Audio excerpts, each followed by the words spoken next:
Salmo 116. Esse salmo faz parte do último livro do Saltério, que vai do Salmo 107 ao 150. E se você percebeu, não há indicação do seu autor, do escritor. E a maioria dos estudiosos acredita que esse salmo foi escrito pelo rei Ezequias. Parece-nos que ele retrata o drama vivido por Ezequias. E então esse salmo diz assim: eu amo o Senhor, porque Ele ouve a minha voz e as minhas súplicas, porque inclinou para mim os seus ouvidos, invocá-lo-ei enquanto eu viver. Laços de morte me cercaram, e angústias do inferno se apoderaram de mim. Caí em tribulação e tristeza. Então eu invoquei o nome do Senhor. Ó Senhor, livra minha alma. Compassivo e justo é o Senhor. O nosso Deus é misericordioso. O Senhor vela pelo simples. Eu estava prostrado e Ele me salvou. Volta minha alma ao teu sossego, pois o Senhor tem sido generoso para contigo, pois livraste da morte a minha alma, das lágrimas os meus olhos e da queda dos meus pés. Andarei na presença do Senhor na terra dos viventes. Eu criei ainda que disse: estive sobremodo aflito. Eu disse na minha perturbação: todo homem é mentiroso. Que darei ao Senhor por todos os seus benefícios para comigo? E Ele responde: tomarei o cálice da salvação, invocarei o nome do Senhor, cumprirei os meus votos ao Senhor na presença de todo o seu povo. Preciosa é aos olhos do Senhor a morte dos seus santos. Senhor, deveras sou teu servo, filho da tua serva, quebraste as minhas cadeias. Oferecer-te-ei sacrifícios de ações de graças, invocarei o nome do Senhor. Cumprirei os meus votos ao Senhor na presença de todo o seu povo, nos átrios da casa do Senhor, no meio de ti, ó Jerusalém. Aleluia. Amém. Se de fato esse salmo foi escrito por Ezequias, como tudo parece crer, ele não apenas fala a nós, esse salmo também fala por nós, porque ele retrata o espelho da nossa alma. Ele põe para fora as entranhas do nosso coração. Ele registra os dilemas da nossa vida. Nós poderíamos estar debaixo da pele do autor desse salmo. O coração do autor desse salmo pode estar batendo em nosso peito. E ele está aqui relatando algo que aconteceu com ele. E o verso de número 2 descreve o que ele fez em virtude de Deus ter respondido a súplica dele,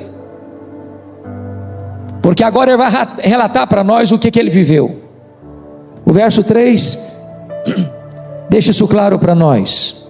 Ele enfrentou um problema externo e ele enfrentou um problema interno. No que tange ao rei Ezequias, vocês sabem, o pastor Erival pregou hoje às 11 horas, embora eu não estivesse aqui fisicamente, mas acompanhei parte da mensagem de casa, e ele retratou o fato de que Ezequias foi um homem de Deus, que começou a governar com 25 anos de idade, que governou 29 anos, que morreu com 54 anos, e que no auge do seu governo, exatamente aos 39 anos de idade, quando o homem está no seu momento máximo de vigor, de capacidade mental, de experiência, ele enfrenta dois problemas. Primeiramente, um problema externo, que foi um cerco militar poderoso, porque foi no seu governo, quando era rei em Judá, que as 10 tribos do norte, o reino do norte, o reino de Israel, sucumbiu ao poder militar da Síria, o mais poderoso exército do mundo da época. E agora esse poderoso exército cerca Jerusalém, entrincheira Jerusalém, sitia Jerusalém.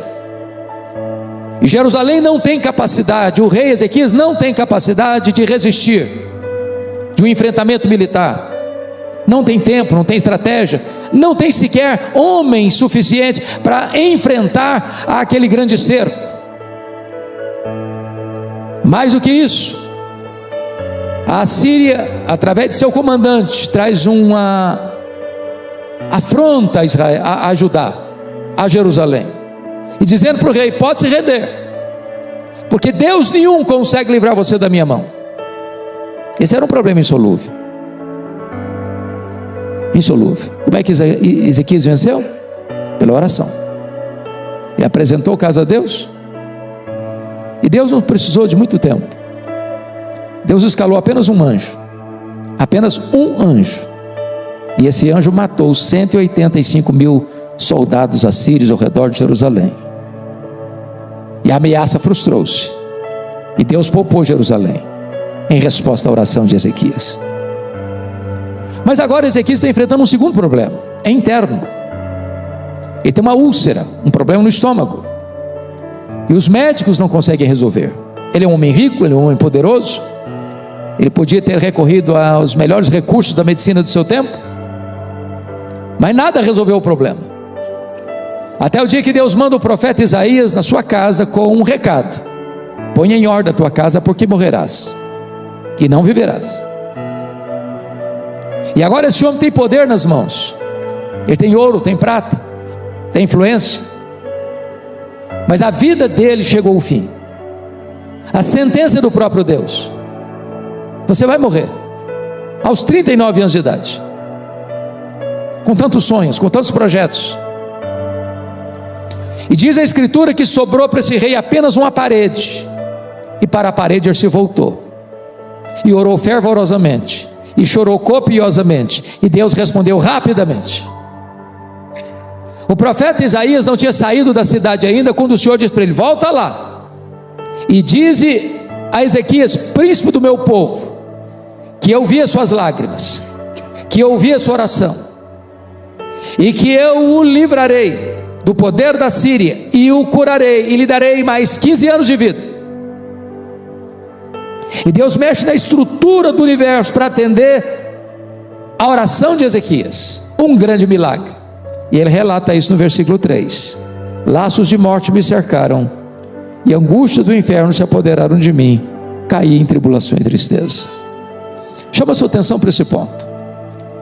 São laços, e não são laços apenas, são laços de morte. E laço é uma armadilha invisível, é um perigo que é real, mas você não percebe, você não administra. É pisar num terreno minado. E ele vai definir algo, irmãos, que todos nós sabemos o que é: angústia. Quem já sentiu angústia aqui? Democraticamente todos nós. Mas eu não sei se você e eu já sentimos o que ele disse aqui: angústias do inferno. Eu não sei. A ideia aqui é que o inferno tinha mudado de endereço, o inferno tinha se transferido para dentro dele, que a alma dele era esse campo minado, tomado por uma angústia, que não vinha e ia embora, não, se apoderaram de mim, enfiaram as garras em mim. O resultado desse ataque externo, dessa angústia interna, é que o levou a cair em tribulação e tristeza. A ideia de tribulação é um peso que esmaga você, que achata você. A alegria foi embora do rosto dele. Então esse é o problema que esse homem está enfrentando, um drama pessoal. E talvez você veio aqui hoje com um drama pessoal, algum problema que você não consegue resolver, está além das suas forças, além das suas estratégias, além da sua capacidade. Talvez você veja este culto com um diagnóstico médico sombrio, perigoso, ameaçador. Talvez você está como Ezequias, caído, prostrado, com a tristeza crônica, com a dor na alma, precisando de um milagre de Deus na sua vida. E aqui nós vamos encontrar como é que ele reage a tudo isso. O clamor a Deus é o que você vai ver nos versos 4 a 6. Confira comigo aí. Então, eu gosto dessa palavrinha então, porque ela é o link, ela é o vínculo, ela conecta a situação desse homem que está no fundo do poço. E quando você está no fundo do poço, quando você não tem para onde correr mais, você só tem uma direção para olhar, é para cima. Então eu invoquei o nome do Senhor. Aqui está o tempo oportuno de você clamar. É quando você chega no último furo da correia, na última volta do ponteiro, no último recurso que você tem nas mãos. Então é a hora oportuna. E aí vem o pedido específico. Eu invoquei o nome do Senhor. Ó Senhor, livra-me a alma. Talvez o livramento que você está precisando hoje não é financeiro, talvez não é nem mesmo físico, talvez é um livramento espiritual. É aquela angústia, é aquela situação de desconforto espiritual. Talvez é o chicote da culpa, talvez é a acusação do inimigo, talvez é uma situação que você põe a cabeça no travesseiro, mas não dorme direito. E o salmista está pedindo: Senhor, livra minha alma. Eu não quero ficar nesse cárcere emocional, eu não quero ficar nessa prisão espiritual. E depois desse pedido específico, tem uma constatação preciosa no verso 5 e no verso 6. Compassivo e justo é o Senhor, o nosso Deus é misericordioso. O Senhor vela pelos simples. Achava-me prostrado e Ele me salvou. A primeira coisa, irmãos, que ele descobre quando ele clama a Deus é quem Deus é. Porque a maior necessidade que você e eu temos é saber quem Deus é. Ele descobriu que Deus é compassivo, que Deus padece com a gente, que a nossa dor não está alheia a Deus, que o nosso sofrimento não está alheio a Deus, que as nossas lágrimas não estão longe dos olhos de Deus, que os dramas que você está passando, Deus sabe o que é, e Ele se importa com você. Quando ele está passando uma crise na vida, o primeiro sentimento que pode brotar é esse: parece que Deus se esqueceu de mim. Será que Deus está olhando para mim? Será que Deus se importa comigo? Será que Deus está atento à minha situação? Deus é compassivo, Ele padece com. Deus é misericordioso, Ele lança o coração dele na nossa miséria. E Deus é justo, Ele não permite que você seja provado além daquilo que você consegue suportar. Mas há algo que me encanta no versículo 6. Notem vocês que no verso 4, no verso 3, ele vai dizer que ele caiu. Mas no verso 6, ele vai usar outra expressão: achava-me prostrado. Qual a diferença entre cair e estar prostrado? Quando você está assistindo uma luta de boxe, por exemplo, às vezes os dois lutadores estão no ringue, e num dado momento um dá um tranco no outro, um sopapo no outro, ele vai à lona, mas ele se recompõe, ele fica de pé de novo, ele continua a luta, e às vezes ele muda o placar, ele reverte a situação, ele ganha a luta. Mas quando alguém está numa luta e vai para a lona e está prostrado, o que significa isso? Acabou a luta, está derrotado, não dá mais para continuar. Agora jogou a toalha. O que você percebe é que esse homem, na linguagem dele, já tinha jogado a toalha. Eu estava prostrado, nocauteado, não tem para onde ir mais, eu não vejo mais saída. Eu quero dizer para você que se você está nocauteado pelas lutas da vida, o Deus da restauração está aqui hoje, para botar você de pé outra vez, para restaurar você de novo, para lhe dar uma segunda chance, para lhe dar uma nova oportunidade, para escrever um novo capítulo na sua história, para refazer a sua história, para restaurar a sua vida. É isso que ele está dizendo, meus amados. Achava-me prostrado e ele me salvou. E ele me salvou. Mas há um outro ponto que eu quero levantar nesse salmo, que para mim é da mais alta importância. É aquele que é o texto base da nossa liturgia, do versículo 7. Nós chamamos isso na língua portuguesa, versículo 7, de um solilóquio. Solilóquio é uma conversa que você tem com você mesmo. Não é porque você ficou meio ruinzinho da cabeça, não. Tem hora que você precisa falar com você mesmo. Tem hora que você não tem que falar para fora, você tem que falar para dentro. Tem hora que você tem que pegar a sua alma pelo colarinho e dar uma balançada nela.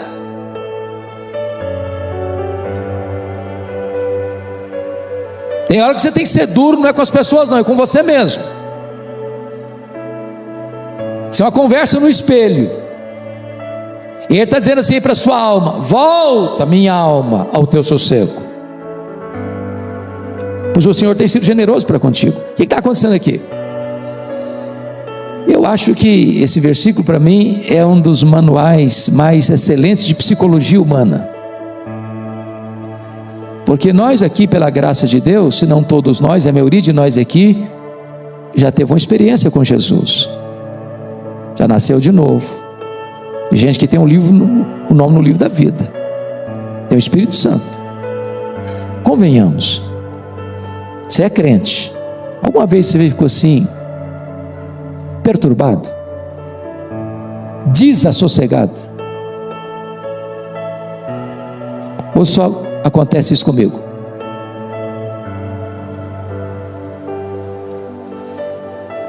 Aí está falando assim para mim: minha alma, ó, volta ao teu sossego. Por que você está assim? Por que você está nesse pânico todo, essa angústia toda, esse desespero todo? Você está desassossegada por quê? O Senhor já foi generoso contigo. Calma, sossega,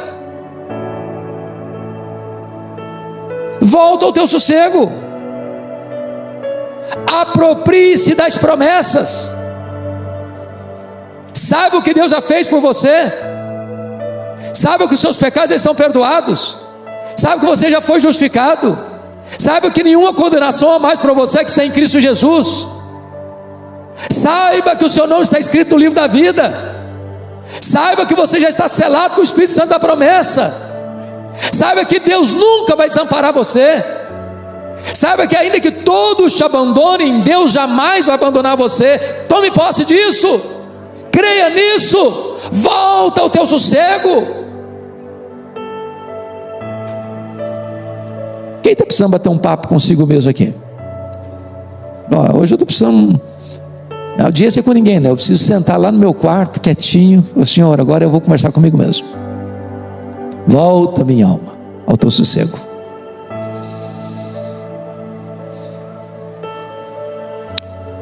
Agora, depois que ele faz isso, ele vai trazer aqui para nós o testemunho de uma tríplice libertação que ele recebeu de Deus.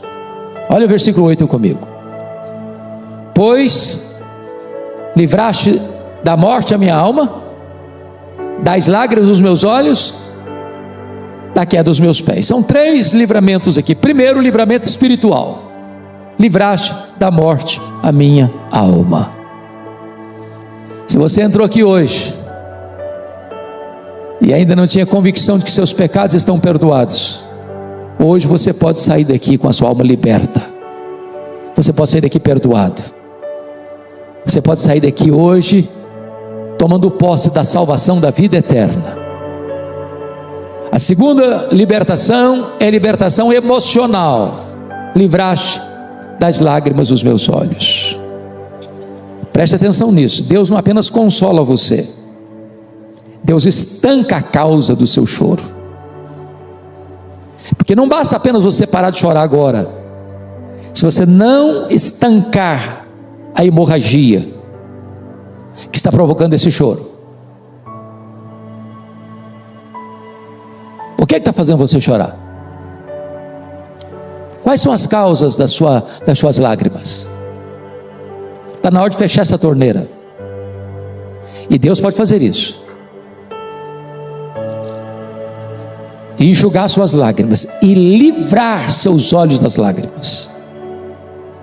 Hoje você pode sair daqui saltando de alegria, porque não há maior alegria do que esta, de você estar na verdade, de você saber que o seu nome está escrito no livro da vida, de saber que não tem condenação sobre a sua cabeça mais. Mas esse homem relata uma terceira libertação no versículo 8, é a libertação moral. Da queda livraste os meus pés. E meus amados irmãos, nenhum de nós aqui nesse auditório, nenhuma pessoa que está nos assistindo, é suficientemente forte espiritualmente para estufar o peito e dizer: esse pecado eu não cometo. Quando Pedro, do alto da sua arrogância, disse para Jesus: ainda que todos te abandonem, eu jamais. Ele negou Jesus. Somos frágeis. Deus conhece a nossa estrutura e sabe que somos pó. Hoje, tratando do Salmo 73 de manhã, nós lemos isso: é Deus quem nos segura pela sua mão direita, nos guia com o seu conselho e nos recebe na glória. Quem nos dá segurança é Ele, quem segura firme a nossa mão é Ele. Ele é o nosso refúgio, é a nossa fortaleza. Os que confiam no Senhor são como o monte de Sião, inabaláveis para sempre. Bendito seja Deus. Mas agora, amados, notem comigo que ele vai descrever a sua perturbação íntima nos versos 10 e 11, e vai dizer o seguinte: eu criei, ainda que disse, estive sobremodo aflito. Eu disse na minha perturbação, todo homem é mentiroso. E ele vai começar a mostrar aqui então a sua grande aflição e a sua grande perturbação, para em seguida, depois de relembrar essas coisas do passado, trazer à sua memória a pergunta da gratidão, no versículo 12: que darei ao Senhor por todos os seus benefícios para comigo? O que você pode dar para Deus? O que Deus espera de você? Que pergunta incrível! Que darei ao Senhor? Quem tem recebido benefícios de Deus aqui nesse auditório? Que benefícios são esses? Deus tem dado a você a vida, a respiração, tudo mais. Nele vivemos, nos movemos, existimos. Temos uma casa para morar, temos pão sobre a nossa mesa, temos cama para dormir, temos roupa para vestir, temos uma família, temos um lar, temos uma igreja, temos amigos, temos irmãos, temos trabalho, temos prosperidade, temos saúde, temos olhos para ver, temos ouvidos para ouvir, temos boca para falar, temos mãos para trabalhar, temos pernas para andar, temos um coração que bate 100.000 vezes por dia, temos a vida eterna, temos o nome no livro da vida, temos o Espírito Santo habitando em nós, somos a menina dos olhos de Deus, somos a herança de Deus, somos a delícia de Deus, temos tudo em Deus, temos Cristo como a nossa herança. Quantos benefícios! Que darei ao Senhor? E esse homem vai mostrar agora a sua confiança inabalável. Notem comigo nos versos 15 e 16, e eu acho isso impressionante, porque quando ele fala em dar, ele percebe que ele só consegue receber de Deus, porque Deus tem tudo, Deus é tudo, Deus não precisa, Ele é autossuficiente, feliz em si mesmo. Mas ele diz assim: eu tomarei o cálice da salvação, eu invocarei o nome do Senhor, eu cumprirei os meus votos na presença de todo o seu povo. Mas aí vamos ao verso 15, que é a sua confiança inabalável. Você pode ler o verso 15 comigo? Preciosa é aos olhos do Senhor a morte dos seus santos. Eu sempre entendi esse versículo como se fosse assim, Deus fica feliz quando um crente morre. Aí fui examinar um pouco melhor, dar uma olhada um pouquinho mais profundamente nesse texto, e me parece que não é a interpretação que os estudiosos têm dado ao longo dos séculos. A ideia de que é preciosa não é que Deus, quando um crente morre, fica feliz lá no céu, não. A ideia de preciosa é que a morte dos santos tem peso para Deus, não é uma coisa fútil para Deus, sem valor para Deus. É que você é importante para Deus. Isso é precioso, não é uma coisa comum, qualquer. Em outras palavras, eu na minha realidade, pastor Ival, há muitos anos, tinha um colega pastor que gostava de fazer do funeral uma festa, e aquilo me constrangia, porque passava até a ideia que a família não podia chorar. E aí você vai para a Bíblia e você não encontra isso na Bíblia, não é verdade? Todo funeral na Bíblia tem o quê? Tem choro, no Velho Testamento e no Novo também.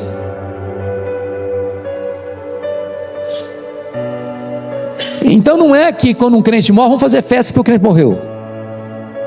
Aqui tem peso. O próprio Deus entende isso. Preciosa é aos olhos do Senhor a morte dos seus santos. Ele está olhando para o futuro. Está dizendo o seguinte: olha, para Deus a minha morte faz muito sentido. Eu tenho valor para Ele, a minha vida tem significado para Ele. Mas agora ele volta os seus olhos para o passado e diz: o meu passado está resolvido. Olha o verso 16, por gentileza. Senhor, deveras sou teu servo, filho da tua serva, quebraste as minhas cadeias. Veja que isso está no passado, ou seja, o passado dele está resolvido, ele é livre, ele é liberto, ele é salvo, ele é perdoado. Se ele é salvo, ele é liberto, ele é perdoado. Se o passado dele está resolvido, então tem segurança no futuro. Isso é uma bênção, meus irmãos, porque as pessoas que têm medo da morte é porque o passado delas não está resolvido.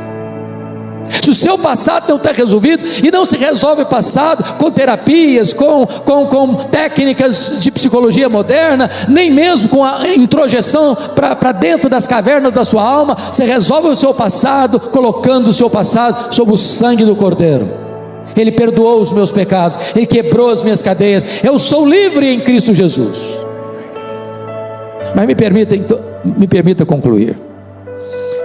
Esse homem agora vai tomar algumas decisões na vida, e a primeira decisão que ele vai tomar está aí no versículo 9, veja comigo.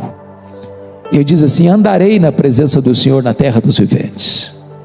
Meus irmãos, quem é de Deus tem que ter compromisso com Deus. Não dá para dizer: eu estou salvo, estou perdoado, meu nome está no livro da vida, e eu estou vivendo a vida na galega, na banguela, no ponto morto, vou deixar a vida me levar. Ele assume um compromisso de andar com Deus, na presença de Deus. Segundo compromisso que ela assume, versículo 13, ele diz: eu tomarei o cálice da salvação e invocarei o nome do Senhor. Eu vou reconhecer que Deus é o meu Senhor, e vou orar, vou invocar, vou andar com Ele. Quarto compromisso que ele assume o compromisso de oferecer sacrifícios e ações de graças. É o versículo 17: oferecer-te-ei sacrifícios e ações de graças. Ou seja, eu não vou ser um crente murmurador, eu vou ser um crente com gratidão no meu coração. Quinto lugar, versículos 14, 18, 19: eu vou cumprir os meus votos ao Senhor na presença de todo o seu povo. A Bíblia não obriga você a fazer voto, mas se você fizer, você precisa cumprir. Deus não gosta e nem se agrada de voto de tolos. Mas veja mais, que compromisso ele assume. Versículo 1, e eu termino aqui: eu amo o Senhor. porque Ele ouve a minha voz. Aqui está para mim a base da vida cristã: eu amo o Senhor. Foi a pergunta que Jesus fez para Pedro: você me ama, Pedro? Se você me ama, nós vamos começar. Se você me ama, é possível começar tudo de novo. Um tempo de restauração. Quem ama declara que ama. Quem ama tem tempo para a pessoa amada. Quem ama procura agradar a pessoa amada. Esse é um compromisso que você e eu podemos assumir nesta tarde. Eu amo o Senhor. Que Deus abençoe sua vida. Você e eu talvez sejamos um Ezequias, que tem lutas por fora e por dentro, que em dados momentos da vida chega a ponto de cair de tristeza. Há momentos na vida que você se sente nocauteado, mas Deus entra na nossa história com providência e restaura a nossa sorte, e salva a nossa vida, enxuga as nossas lágrimas, apruma os nossos pés, nos faz caminhar altaneiramente, para que você, ao olhar para o passado, saiba que as cadeias foram quebradas. Olhar para frente, você não tem medo da morte, porque a sua morte tem valor para Deus, e você é servo de Deus, que ama a Deus. Vamos ficar em pé e vamos orar.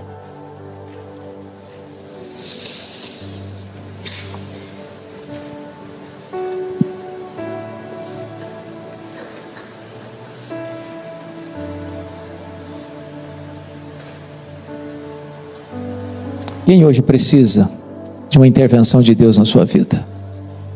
Levante a sua mão.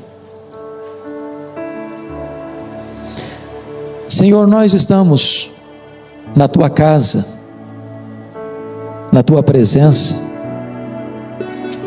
com o nosso coração aberto, franqueado. Abrimos, Senhor, o mapa da nossa vida e reconhecemos que o que aconteceu no passado também tem acontecido no presente. E como Ezequias, também enfrentamos lutas, situações difíceis, que nós não temos poder para resolver, nós não sabemos resolver, nós não temos ferramentas suficientes para resolver.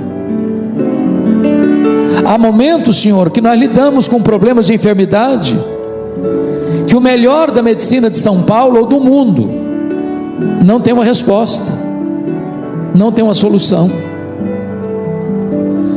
Há momentos, Senhor, em que nos sentimos assim, nocauteados pela vida, abalados, perturbados, mas hoje queremos declarar que quando invocamos ao Senhor, descobrimos que Tu és compassivo e misericordioso, que Tu és justo, que Tu estás vendo a situação que estamos vivendo, e que ainda, meu Deus, que a situação seja totalmente fora do nosso controle, Tu és poderoso para reverter este quadro e trazer salvação para a nossa alma, consolo para os nossos olhos, firmeza para os nossos pés. Bendito é o Teu nome, Senhor.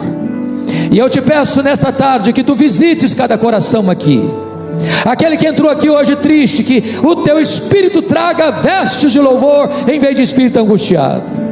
Aquele que entrou aqui, meu Deus, enfermo, talvez com um diagnóstico sombrio sobre a sua saúde, que haja cura nesta tarde para a glória do Teu nome. Que aquele que entrou aqui, meu Deus, com um problema pessoal, familiar, insolúvel, que nesta tarde, Senhor, haja um milagre da Tua mão poderosa nesta vida.